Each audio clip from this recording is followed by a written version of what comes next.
Hey, happy Thanksgiving, everybody. Happy Thanksgiving, right? So today's a big food day. Um, you know, it's always been big in my family. Personally, not big on holidays, but within my family, and within my culture and the other cultures that I've had the pleasure of coming across in life, days like today, very important. Very important for family. It's a big cultural thing. But given that, food is really one of the major topics of the day, I kind of wanted to talk about food shortage, right? So the question I want to put out to everybody is, why is it we don't fix the food shortage problem that comes up in underdeveloped nations? And, the very surface level thought when you hear, food shortage is that there's not food or there's not enough food. The reality is, though, there's a lot of food. There's plenty of food. There's excess food.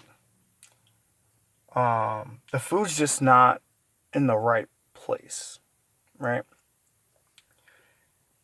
And so, with all the advancement in logistics and how technology has really made it super simple, you know, to move uh, products, right, for sale from one country to another over the seas through the air, planes and ships that can carry anything. How do we leverage what we've built um, with a capitalistic mindset to now benefit society and the community from a global perspective? I really need some people to help me generate some ideas on that, because I see the problem, but I also see the potential, or at least I see the resources required for some type of solution. So how do we get there, right? That's really what we all want to know, and I can't answer that right now. But what I can say is the food itself exists, and the one indicator to let us know that we have it in such great excess is the supermarket mentality, right? Or the marketing aspect of produce. We're throwing away tons of food, right? Tomatoes are a great example. We want perfectly round, ripe, red tomatoes. However, those aren't even the best tasting tomatoes. They just appear the best from a visual aspect. And they actually really appear that way because we no longer are growing our own tomatoes, and we've kind of fallen into the perfectly round, firm red tomato, when in actuality, the less perfect green, maybe some brown in it tomato tastes much better. But that kind of tells us, if we have enough that we can throw away good food, the resources there, right? Or at least that natural resource, right? That unrefined resource. But really, the resource that's missing may be an organizational resource, human capital, to facilitate a process, and that process really needs to be moving the excess in large enough quantities to the areas where it will impact the most, right? It's just something we have to figure out.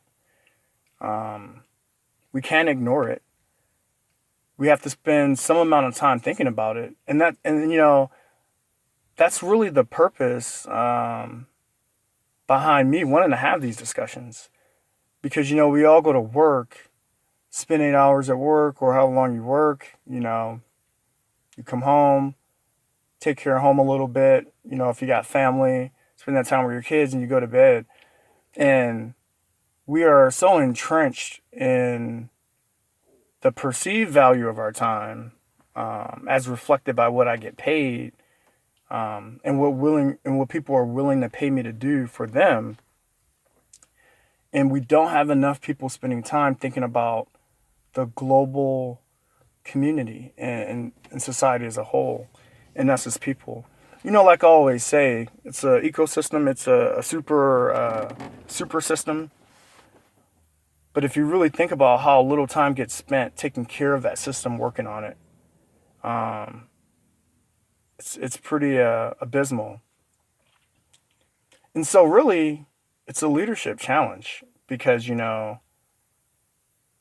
we say we have global leaders or leader of the free world, and we use these terms. I feel in this context relatively loosely because one thing a leader does is work on the organization that she or he is leading. And so if you think about the globe and all the people on the globe and, our pets and our animals, right? Because now we're really recognizing that we're connected to everything, right? And so who's leading that? We don't have anyone individual, right? Designated, right? Or appointed to really lead that. I think it's important because, as we know, when an effort is not led and there's not a sense of leadership, right? From an executive perspective, an agent that is keeping their eye on that specific problem set as their primary function, even if there's a board, um, then it doesn't get the attention and fine tuning, and the resources get allocated to the things that we believe are important because we reflect our belief of that importance because we do designate leaders for other things, right? Just think about it. I kind of wonder what would happen if there was literally a world leader, right, from a people, nature, Maslow's hierarchy perspective that really was, appointed to lead the world in a direction to improve circumstances and situations from that perspective. And then each country, nation, or, continent, however you want to break it up, could really serve as a board. And so we see some attempts to do that, but a lot of it has to do with defense, right? From each other. We don't really see that holistic effort, right? Or at least I don't see it. Maybe someone will educate me, right?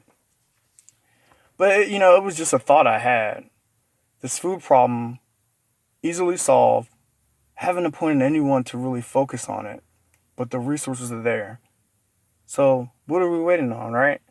I don't know, man. Tell me what y'all think.